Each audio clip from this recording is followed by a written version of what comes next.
अस्सलाम वालेकुम everyone, welcome to the unscripted duo. मैं आज आपके साथ मायरा मुर्तज़ा और मैं हूं नायाब मलिक। और आज का जो हमारा टॉपिक है इट इज़ अबाउट डिबेटिंग। और ये टॉपिक बहुत इंटरेस्टिंग है स्टूडेंट्स के लिए, यूनिवर्सिटी स्टूडेंट्स के लिए, कॉलेज के बच्चों के लिए जो कि इस चीज़ में इंटरेस्टेड हैं पब्लिक स्पीकिंग में और चाहते हैं कि हम इस चीज़ को एज अ प्रॉपर को करिकुलर की चीज़ परस्यू भी करें। तो नायाब क्योंकि नेशनल्स भी जीत चुकी हैं and since class 2 she is experienced in continuously winning speeches, debates, HEC nationals and other awards. तो इसलिए हम उनका एक्सपीरियंस से आज फ़ायदा उठाएंगे और उनसे डिफरेंट क्वेश्चंस वगैरह पूछेंगे। तो नायाब, मेरा सबसे पहला क्वेश्चन आपसे ये है कि आपने ये स्टार्ट कैसे किया, कैसे आपने स्टार्ट लिया और क्यों आपने इसी चीज़ में क्यों आपने एज इसको को करिकुलर क्यों इसको परस्यू किया? अच्छा मायरा, पर्सनली ना मेरा ये एक्सपीरियंस रहा है कि थोड़ा सा इसमें क्रेडिट जाता है एक जो आपकी पास लेगेसी होती है या आपके पेरेंट्स होते हैं या इस बैकग्राउंड में। सो मेरा चूंकि बैकग्राउंड थोड़ा इस तरह का था, my father used to do speeches और वो इधर मतलब करते रहते थे, तो मुझे उधर से शौक चढ़ा देख देख के उन्हें। और all my uncles, my cousins वो सब करते थे, तो उन सबको देख के मुझे एक आदत हुई करने की। इसके अलावा साथ साथ ये था कि शौक की जहाँ तक बात है वो मैंने एक बार किया, मुझे मज़ा आया and then I just started doing it और बस मैं फिर करती चली गई सिंस क्लास 2। और मैंने 2 क्लास में बस एक रैंडम छोटा सा हमारे स्कूल में कंपटीशन था और मैंने उधर से स्टार्ट किया। आफ्टर दैट फिर मेरे कॉम्पिटिशन्स आते गए स्कूल में, मैंने डिफरेंट स्कूल्स में जाके किया इंक्लूडिंग सादिक पब्लिक स्कूल, बहुत एक मशहूर स्कूल है, उधर मैंने किया। उसके बाद मैंने कॉलेज में IST institute of space and technology में वर्ल्ड स्पेस वीक होता है, उधर मैंने की स्पीचेस वगैरह। And then the journey continued university में, यूनिवर्सिटी लेवल पे, and finally I made it to the nationals. So yes, congratulation, ये एक अचीवमेंट है। Thank you so much. तो आपने तो स्टार्ट कर लिया और आपने उस चीज़ में अपना एक पाथ भी बना लिया। तो जो लोग स्टार्ट कर रहे हैं, how to take a start, आप क्या कहेंगे इसके बारे में कि वो किस तरह स्टार्ट करें? अच्छा, अगर आप लोग ना मतलब डिबेटिंग में एक या डिबेटिंग डिक्लेमेशन जो भी है, ठीक है, उसमें अगर आप एक प्रॉपर स्टार्ट लेना चाहते हैं ना, तो उसका सबसे पहली चीज़ ये है नॉलेज। ठीक है, आप लोगों को पहले खुद कोई बेसिक नॉलेज होगा, वो सबसे पहली चीज़ है नॉलेज। सेकंड जो इम्पॉर्टेंट चीज़ है वो ये है कि आप लोग, मेरी ये पर्सनल ओपिनियन है कि कुछ लोग बेचारे उनको थोड़ी वो हेजिटेशन होती है, so start with by doing in front of a mirror. ठीक है, मिरर टेक्निक इसको स्टार्ट करें आप, शीशे के सामने खड़े हो जाएं और खुद से बोलें, बातें करें। मैं भी इन्हीं लोगों में से हूँ जिनको थोड़ी बेचारों को हेजिटेशन होती है।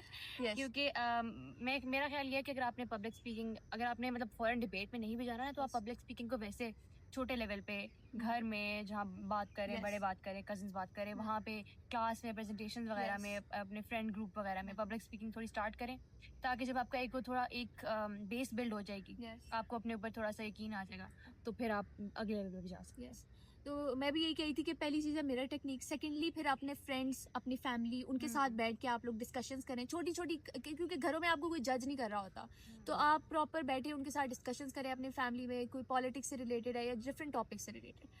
एंड थर्डली, यूनिवर्सिटी में या स्कूल्स कॉलेजेस जहाँ पे भी आप लोग हैं, आप लोग छोटे ग्रुप्स बनाएं और ये इनिशिएट खुद आप लोगों को करना पड़ेगा, कोई और आपके लिए नहीं करता।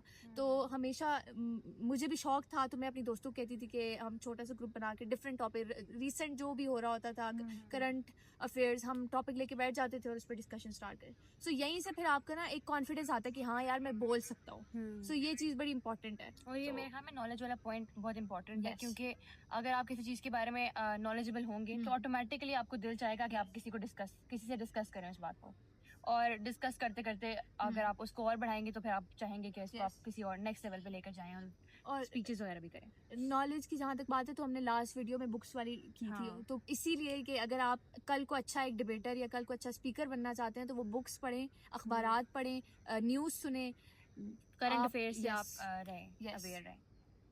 So that's it. ओके, तो अगला मेरा क्वेश्चन ये है कि हम इससे पहले कि डिटेल्स में जाएं, काफ़ी सारे लोग हैं मेरी तरह के जो बिल्कुल एज लेमैन हमें पता नहीं होता कि स्पीच में, डिक्लेमेशन में, डिबेट में, MUN में, डिबेट में, इन चीज़ों में क्या फ़र्क होता है। तो अगर आप हमें थोड़ा सा पहले उसका इंट्रोडक्शन दे दें कि फ़र्क क्या है। अच्छा, बेसिकली स्पीच और डिक्लेमेशन एक ही चीज़ है। ठीक है। उसमें बेसिकली ये होता है कि आपको एक टॉपिक दिया जाता है, और आपने उसके बारे में अपनी इजहार राय देनी होती है। उसमें कोई आपकी मुखालफत में नहीं आता, ऑपोजिशन में नहीं आता। This is proper speech. A topic आपको दिया गया और आपने उस पर बोलना है, सही। और यूजुअली 3 to 4 मिनट्स की स्पीचेस होती है। उसके बाद अगर हम डिबेट की बात करते हैं तो डिबेट में डिफरेंट चीज़ें हैं। एक डिबेट होती है कॉमन डिबेट जो हो रही है, ठीक है, उसमें आप एक गवर्नमेंट है, ऑपोजिशन है, और आप बात करें हिस्बे मुखालिफ और हिस्बे इक़्तिदार वाले होते हैं, इस तरह होता है। पार्लियामेंट्री डिबेट्स होती है, उसमें भी यही होता है, पर उसमें एक आपने रेजोल्यूशन एंड पे पास करानी होती है, ठीक है, तो उसका भी यही उसमें बेसिकली ये होता है कि पार्लियामेंट्री डिबेट्स में आपके गवर्नमेंट ऑपोजिशन है, ठीक है, एक आपकी रेजोल्यूशन आती है, ठीक है। फॉर एग्जांपल अभी जब मैंने HEC की नेशनल्स में की तो हमारा टॉपिक था कि क्या डैम्स बनना ज़रूरी है। तो हम लोग हुकूमत में थे, ठीक है, तो हमें कहना था जी हाँ ज़रूरी है, और उसको डिफेंड करने के लिए हमें अपने आर्गूमेंट्स पेश करने थे। और जिसके ज़्यादा स्ट्रॉन्गर है उसका रेजोल्यूशन पास होता है। यस, इस तरह होता है, ठीक है। और उसके बाद MUNs की जहाँ तक बात है तो MUN फर्स्ट ऑफ ऑल, जिनको बिल्कुल नहीं पता, मॉडल यूनाइटेड नेशन इसको बोलते हैं, और इसकी एक MUNs होते हैं और एक PNAs भी होते हैं, वो नेशनल असम्बलीज के लिए और इस तरह का। खैर, तो जो MUNs हैं वो बेसिकली यूनाइटेड नेशंस में आप इसमें बेसिकली ये होता है कि आप एक कंट्री को अडॉप्ट करते हो, ठीक है, आप एक कंट्री को रिप्रेजेंट कर रहे होते हो। फॉर एग्जांपल मैं पाकिस्तान, इंडिया या कुछ भी आपको कंट्रीज मिलते हैं, और आप जिस तरह यूनाइटेड नेशन में एक चीज़ पास कराते हो या डिस्कशन kind of model यहाँ उसका पे एक होता है। Model, so that's the major difference. Thank you. तो अब हमें क्योंकि थोड़ी बेसिक डेफिनेशन क्लियर हो गई हैं, यस। तो अच्छा, काफ़ी लोग होते हैं जिनको, जैसे हमने थोड़ी सी बात उस पर पहले भी की है, क्योंकि उनको शुरू से एक्सपीरियंस नहीं होता, तो उनको थोड़ी सी स्टेज फियर होती है, Yes. थोड़ी सोशल एंजाइटी होती है। यस। और तो इस चीज़ में होता है कि अगर आप बोलना चाहते भी हैं ना, और आप छोटी सेटिंग्स में बोल भी लेते हैं, जिस तरह मेरे साथ भी होता है, तो आप, लेकिन अगर एक बड़े क्राउड को एड्रेस करें तो उसमें ना पीछे से है, तो उसमें ये होता है कि आप काफ़ी एकदम से आप भुखला जाते हैं या तो आपको भूल जाते हैं। तो इस स्टेज फियर को हम कैसे काउंटर करें? एक ऐसे बंदे से अगर मैं इसका एडवाइस लूँ जो कि काफ़ी अर्से से पब्लिक स्पीकिंग कर रही है, प्रेजेंटेशन देने में कॉन्फिडेंस काफ़ी आपका अच्छा है, मैंने नोटिस किया है, तो हमें आप क्या इसके बारे में टिप्स देंगे? अच्छा, फॉर स्टेज फियर मायरा, मैं एक बात बताऊं कि every speaker you admire once had a stage fear, और इसको दूर करने का पहला अगेन वही चीज़ है कि आप शीशे के सामने खड़े हो, खुद से बात करो, ठीक है। दूसरी चीज़ जो मैं अपने पे अप्लाई करती हूँ, मेरी प्रेजेंटेशंस होती हैं, मायरा इस बात की गवाह है कि मेरी जब प्रेजेंटेशन होती है या मेरी कोई भी कंपटीशन होता है तो I go to the stage, I stand there for at least 1.5 minute या 30 सेकंड, जितने मुझे मिल कि जाए। वो आपकी अपनी जगह बने। यस, उस जगह को अपना बनाएं, ठीक है, और जो सामने वाले हैं उनको, अपनी ऑडियंस को देखें। और अच्छा, एक चीज़ ये है कि अगर आप बोलते हुए भी आपको घबराहट होती है कि यार मैं भूल जाऊंगा या ये चीज़, तो आप ना, मेरी ये है स्ट्रैटेजी मायरा कि मैं ना बिल्कुल एंड पे देख रही होती हूँ, समझिए, कि उससे ये भी हो रहा होता है कि आप सबको देख रहे हैं, ठीक है, बट असल में आपको पता होता है क्या, ये देख शुरू रहे शुरू की टिप है, वैसे जब आप बाद एक में बार सही हो जाता yes, है। तो एक यानी और कि कहने चीज़, का मतलब आपका ये कि आप कंफर्टेबल, उस एनवायरनमेंट को कंफर्टेबल बनाया Yes. करिए। मेरे ख्याल में ये ज़रूरी टिप है, क्योंकि मैं इसका ऑपोजिट करती थी। हम्म, मैं उस चीज़ को एड्रेस ही नहीं करती थी, और मैं ना, यानी कि बस जब आएगी तो देखी जाएगी, इस तरह की हाँ, मेंटालिटी थी। सही। तो यानी कि आप उससे पहले आपने प्रिपरेशन की ही नहीं है। हम्म, तो अगर आपका हो सकता है कि अगर आप जाएँ वहाँ पे, थोड़ी बहुत प्रैक्टिस करें, Yes. खड़े हों थोड़ी देर, आपका थोड़ा कम हो जाए। लेकिन अगर आप उस चीज़ को अवॉइड करेंगे तो वो एकदम से इन एनी केस आपके लिए होगी ओवरवेल्म, Yes. और वो ज़्यादा इफेक्ट करेगी। तो ज़्यादा ये अच्छा आइडिया है। तो यही है कि इंस्टेड ऑफ फोकसिंग के what if I make a mistake या व्हाट विल पीपल थिंक, आपको फोकस करना चाहिए कि what am I adding to, कि मैं नॉलेज, आप आवाम को क्या चीज़ दे रहे हैं, उस चीज़ पे फोकस करें, इस चीज़ पे फोकस ना करें कि क्या आप गलती कर देंगे या क्या हो जाएगा। कुछ So नहीं हो that's- जाएगा, कुछ भी नहीं हो किसी जाएगा, को कोई फ़र्क नहीं पड़ता। सही बात है। खैर, हम्म, अच्छा, इसके अलावा अगला जो मेरा सवाल है वो ये है कि काफ़ी बच्चे होते हैं जो स्पीचेस वगैरह करते हैं बचपन में स्कूल्स वगैरह में, Yes. लेकिन उन्हें ये नहीं पता होता कि अपॉर्चुनिटीज़ को किस तरह ढूंढना है अपने Yes. कॉलेज यूनिवर्सिटी से बाहर। क्या Yes. हो, क्योंकि आपने नेशनल्स भी जीते हैं, अभी और इसमें पार्टिसिपेट पहले से भी कर Yes. रही हैं, तो हम अपॉर्चुनिटीज़ को किस तरह ढूंढें नेशनल लेवल पे, इंटर कॉलेज लेवल पे, अपने प्रोविंशियल लेवल पे, Yes. उनको किस तरह ढूंढना चाहिए, उनमें अप्लाई करने का क्या प्रोसीजर होता है, क्या तरीका सही। होता है? अच्छा, इसके लिए ना फर्स्ट ऑफ ऑल आपको अवेयर होना बहुत ज़रूरी है। आपके डिफरेंट व्हाट्सएप ग्रुप्स बने हुए हैं, इसके लिए डिबेटिंग सोसाइटीज़ बनी हुई हैं। अच्छा, ये मैं आपको बता दूं, हर यूनिवर्सिटी की, अब इंस्टाग्राम का दौर है हमारा, हर यूनिवर्सिटी का कोई ना कोई डिबेटिंग पेज होता है। आप नस्ट देख लें, बड़ी से बड़ी यूनिवर्सिटी, छोटी से छोटी यूनिवर्सिटी का डिबेटिंग पेज बना हुआ है, तो आप उधर जाके उन्हें फॉलो करें, उधर आ जाते हैं रिसेंट कॉम्पिटिशन्स कौन कौन से हो रहे हैं। वैसे ये है कि जो मैं आप लोगों को ना कुछ बता देती हूँ, कॉम्पिटिशन जो आते रहते हैं, उनमें सबसे पहली यही जो PUDC all Pakistan universities डिक्लेमेशन competition है, HEC इसको हर साल कराता है और ये फरवरी के महीने में आता है। इसका बेसिकली होता है, पहले इसका रीजनल लेवल होता है और फिर उसका नेशनल लेवल्स होता है। सेकेंडली एक बायलिंगुअल डेक्लेमेशन कॉन्टेस्ट होता है, यूसीपी टाकरा इसको बोलते हैं। उसके अलावा जीसी यूनिवर्सिटी, जो जीसी वाले तो आवाम देख रही होगी हमें, आई होप सो। तो जीसी यूनिवर्सिटी की पार्लियामेंट्री स्टाइल डिबेटिंग एक बहुत ही पाकिस्तान में नामवर, तो अगर आप किसी बड़े लेवल पे जाना चाहते हैं तो उसको देखे जाके। अलामा इकबाल शील्ड के नाम से एक बायलिंगुअल होता है अलामा इकबाल यूनिवर्सिटी में। इस तरह डिफरेंट यूनिवर्सिटीज़ के और कॉम्पिटिशन इसमें है, कोई भी पार्टिसिपेट कर सकता है। इसमें कोई भी पार्टिसिपेट कर सकता है। इसका भी मैं थोड़ा सा तरीका आप लोगों को बता देती हूँ। इसका बेसिकली ये है कि अब मैं चूंकि यूनिवर्सिटी लेवल की बात कर रही हूँ, तो उसका ये है कि आपकी यूनिवर्सिटीज़ में ये आते हैं कि ये कंपटीशन आ रहा है, आप उसको रजिस्टर करें। बेसिकली कुछ यूनिवर्सिटीज़ में होता है कि पहले यूनिवर्सिटी के अंदर इंटर डिपार्टमेंटल और इस तरह यूनिवर्सिटी के अंदर के लेवल का और कंपटीशन फिर उनके जो फाइनलिस्ट और होते हैं उनके फाइनलिस्ट फिर आगे जाते हैं। सो ये तरीका है, रजिस्ट्रेशन करें और तलाश करते रहें और ख़ुद देखते भी रहा करें डिफरेंट जगहों पे। और अगर आप लोग चाहते हैं तो आप हम हमारे इंस्टाग्राम पे आए, हम आपको जो भी रिसेंट कंपटीशन आया करेगा उसके बारे में हम लगा दिया करेंगे स्टोरी वगैरह। सो यस, सही है। अच्छा, इसके अलावा अगर हमने ये तो बात कर ली कि हमने बोलना किस तरह है, बोलने पे किस तरह काम करना है, अपने कॉन्फिडेंस वगैरह पे, एक और चीज़ जो बहुत इंपॉर्टेंट है, जिस तरह पहले हमने नॉलेज पे उस पर थोड़ी सी बात की है, वो ये कि हम अच्छा कंटेंट किस तरह ढूंढें, उसमें कैसे ऐड करें और वो लिखें किस तरह, उसको किधर से, यानी ये कहाँ से जो लोग स्पीचेस करते हैं वो ये किस तरह एक्वायर करते हैं। अच्छा, कंटेंट का मायरा बेसिकली ये है, फर्स्ट ऑफ ऑल अगेन वही बात आ जाती है, खुद कोई नॉलेज होगा, आपने कोई किताबें पढ़ी हुई होंगी तो आप कुछ लिखने के काबिल होगी। सही बात। सेकेंडली आजकल एआई का दौर है, लोग समझते हैं कि एआई चैट जीपीटी से स्पीच लिखवा के वो कर लेंगे। जो आपके आगे जजेस बैठे होते हैं ना, मैं कहने वाली थी जजेस बैठे होते हैं बेटा आदत हो गई मुझे, खैर जो जजेस आपके बैठे होते हैं ना, वो एक्सपीरियंस्ड है, उनको पता है कि आजकल की जनरेशन क्या है और वो चैट जीपीटी से और वो फौरन पकड़ लेते हैं। इन्फॉर्मेशन होती है ना, वो चैट आदी होते हैं। चैट जीपीटी आपको बस ऊपर ऊपर की कुछ जनरल बातें बताता है टॉपिक के बारे में। तो अगर आप स्पीच एक अच्छी लिखना चाहते हैं, अच्छे मवाद वाली लिखना चाहते हैं, तो एक चीज़ उसमें आप अच्छे एविडेंस और लॉजिक बेस्ड आर्गुमेंट्स दें। सेकेंडली आप लोग क्या करें कि रेलिवेंट अशार, अगर उर्दू में कर रहे हैं, अशार एक आपकी तकरीर को जो है ना उभार देते हैं। और तीसरी बात यह है कि अगर प्रॉपर लिखनी है, आपने कंटेंट गैदर करना है, तो उसके लिए फिर बुक्स रेफर करें, उसके लिए आप डिफरेंट पॉडकास्ट सुने जो अगर स्पीकर से रिलेटेड या कुछ भी इस तरह के है।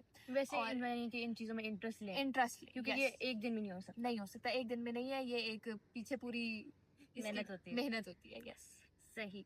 अच्छा, ये तो हमने काफ़ी सारी सीरियस बातें कर ली, तो डिबेटिंग के बारे में अगर मैं आपसे पूछूं, तो एक क्या वो चीज़ है जो आप डिबेटिंग के बारे में पर्सनली बहुत लाइक करती हैं और एंजॉय करती हैं?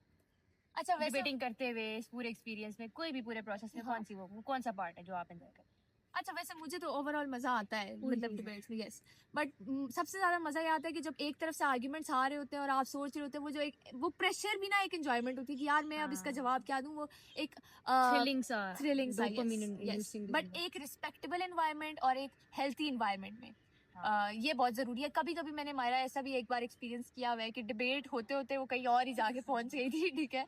तो इसका आपको अपनी ऑपोजिशन का, अपने सामने वाले की रिस्पेक्ट बहुत इंपॉर्टेंट है।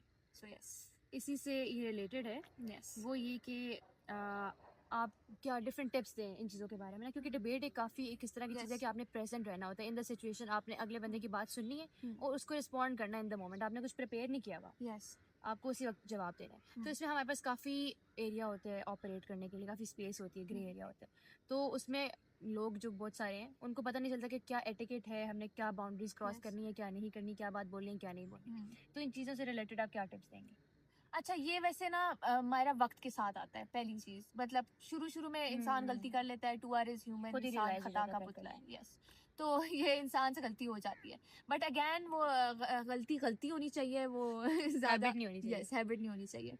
सो इसमें बेसिकली आप ये करें कि आपको कोई आर्ग्यूमेंट आया है, दलाइल अगर आपको ऑब्वियसली आप इसमें भी ये आपको टाइम दिया जाता है, अक्सर डिबेट्स में ऐसा होता है आपको दिया जाता है, थोड़ा टाइम दिया जाता है रिसर्च का, और आप आर्ग्यूमेंट्स दें। बट अगर लेट्स सपोज फॉर एग्जांपल आपको नहीं आ रहे, तो फिर उनकी दलाइल स्ट्रांग है, इसका मतलब है डिबेट के फिर मान जाए, यही है। बजाय इसके कि आप इलॉजिकल आर्ग्यूमेंट्स दें और फजूल की बहस करें, फजूल की बहस ना किया करें। मेरा तो कसम से यही सही है। अच्छा, ठीक है।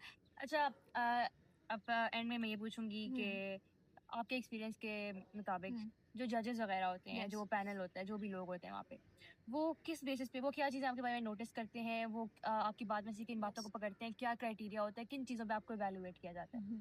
क्योंकि आपका एक्सपीरियंस है तो आप ये Yes. बता सकती हैं, वरना गोइंग इन अगर हमारी अपनी तरफ से पूरी प्रिपरेशन भी हो तो हमें ये नहीं पता कि अगले का क्राइटेरिया क्या है, उसके दिमाग में क्या है। हम्म। तो जिन लोगों ने किया हुआ है वो ये बेहतर बता सकते हैं। अच्छा, इसके लिए मायरा सबसे पहली चीज़ है, मैं ना आप लोगों को थोड़ा सा HEC का भी क्राइटेरिया बता देती हूँ, अगर आप में से कोई आने वाले फ्यूचर में जाना चाह रहा है HEC वाले कॉम्पिटिशन में। सो और वैसे ओवरऑल भी 50% कंटेंट मैटर करता है कि आपकी मवाद क्या है, ठीक है। उसके अलावा साथ में मैटर करता है कि आपका स्टाइल कैसा है, बोलने का स्टाइल कैसा है। इसमें उतार चढ़ाव बहुत जरूरी है। अब कुछ होते हैं सारी ऊंची आवाज में बोलना शुरू कर दिया, वो हाँ। एक ही टोन जाती है, वो अगलों के बेचारों के कान फट रहे होते हैं। सही बात है, सर हाँ। दर्द होता है वो। और कुछ तो ऑपोजिट करते होंगे यस, कुछ कि वो बिल्कुल बिल्कुल ही ही मोनोटोन। यस। तो इसमें उतार चढ़ाव, और उतार चढ़ाव भी आपने ऐसे करना है कि जोर उस बात पे दें जो वाकई आप अगले को बताना चाहते हैं। और कुछ मैंने लोगों में ये देखा है, क्योंकि मुझे तो हम्म, बस सुनने का हुआ है, तो वो ऐसे होता है कि उन्होंने शायद वो रिदम दिमाग में रखी हुई है हाँ और उनकी स्पीच अलग चल रही होती है, उनकी रिदम अलग चल यस रही होती है, और जिन बातों पे एम्फेसाइज नहीं करना वो उस पे ऊंचे हाँ आराम बोल रहे होते हैं, और जो एक इम्पोर्टेंट बात है उसको आराम सही। से लेके जा रहे होते अच्छा मायरा, हैं, बस इसमें ना आपस मैं में सिंक नहीं होता। यस, इसमें एक बड़े मजे की बात मैं आपको बताती हूँ। हमारी ना पाकिस्तानी अवाम को ना जरा जोश और जज्बा पसंद जोश है। और जज्बा बहुत है, और जो डाइस है ना उस पे हाथ मारने का बड़ा शौक है। इससे इज्तनाब करें। ये जो ये लिटरली मैं आपको एक बात techniques बताती जो हूँ, है ना, ये टेक्निक वाकई आपको कोई नहीं बताया। मुझे ये खुद एक जज ने प्रॉपर बताया मायरा, आई यूज टू डू इट, कि मुझे अच्छा। लगता, हाँ मुझे अच्छा लगता था इससे मारना, कि पाकिस्तानी हूँ ना, फिर मेरे अंदर अंदर का पाकिस्तानी जाग जाता है। खैर, सही। पाकिस्तानी तो नहीं, अंदर की जो मेरा है ना खैर, पंजाबी। पंजाबी जाग जाता है। खैर, इसमें ना बेसिकली ये है कि इसको अवॉइड करें, क्योंकि ये जजेस के लिए एक अच्छा वो नहीं जा रहा होता, आपका इम्पैक्ट अच्छा नहीं, इम्प्रेशन अच्छा नहीं जा रहा होता। एक ये चीज़ इस तरह आप करें। तीसरी चीज़ जो आपकी है ना, ड्रेसिंग। ड्रेसिंग भी बहुत इंपॉर्टेंट है। दोगे इसका इतना कुछ ज़्यादा नहीं होता, बट स्टिल अब आप ये जो है, आप ट्राउजर शर्ट पहन के स्पीच तो नहीं करने जाएंगे, आप प्रॉपर प्रोफेशनल एक लुक होनी चाहिए, पता चले सीरियस बात ग्रेसफुल। करने आए। सीरियस आपकी ड्रेसिंग, आपको मेरा एक बात तो, मेरे पापा भी मुझे अक्सर बोलते हैं कि जो आपकी ड्रेसिंग है ना, वो आपको एक कॉन्फिडेंस भी देती है, और आपकी जो आप बात कर रहे हो ना उसमें वजन भी डालती है। और लिटरली आई थिंक सो कि ड्रेसिंग इज वेरी इंपॉर्टेंट। और हम इसको लास्ट फोरमोस्ट पे तो नहीं रखेंगे, लेकिन मेरे ख्याल में ये बात थोड़ा है सा है कि इसका। इससे पहले कि आप अपनी बात करें, हाँ ड्रेसिंग पहले से ही आपकी ना एक Yes. सेंस, एक चीज आपका पर्पस कम्युनिकेट कर देती है Yes. कि आप कोई सीरियस बात करने आए, हाँ, वरना आप कैजुअल कपड़े में होंगे तो कोई आपकी आपको बात कैजुअल ही सुनेगा भी लेंगे। नहीं। हाँ तो बाद में हो सकता है आप सीरियस बात करें तो सीरियस हो जाएं, लेकिन अगर आप अपनी जो आप बात जिस पर्पस के लिए हैं, उस हिसाब से आप ड्रेसअप होंगे Yes. तो वो पहले से चीज कम्युनिकेट हो जाएगी आपकी बॉडी लैंग्वेज के थ्रू।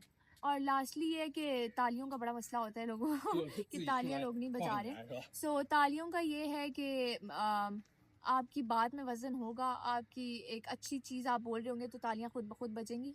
और इस हवाले से हमारा लास्ट में मैं एक बहुत इंपॉर्टेंट बड़ा अच्छा शेर भी बताऊंगी इनको आवाम को, ठीक है।